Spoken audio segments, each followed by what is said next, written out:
It's interesting because I have seen military spouses quickly sort of sell themselves short. They're so excited to have an opportunity, or they're perhaps feeling not like they're not the best qualified candidate because they've not had an opportunity to grow their careers. Perhaps their careers continue to plateau because they move so frequently. So they often tend to sell themselves a little bit short. And that's where I would say that's the first thing not to do. First thing you need to do when you're negotiating your salary, especially as a military spouse, is you need to be educated. You need to do your research.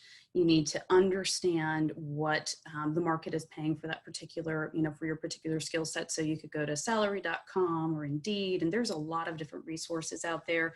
Even tap into your network, people that you know, hopefully that have similar positions in that particular region. So make sure you do your knowledge and you have that research with you. Understand what your worth is in that region.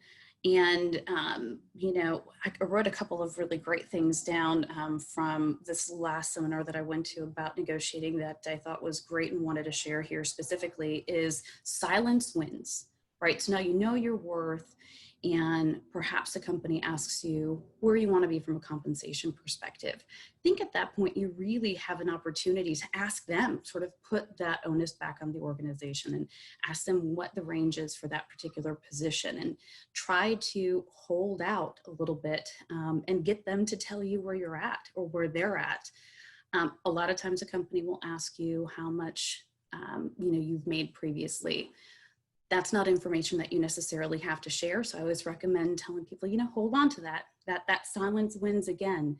And I think you'll find out if you do that, you have an opportunity to negotiate a higher salary.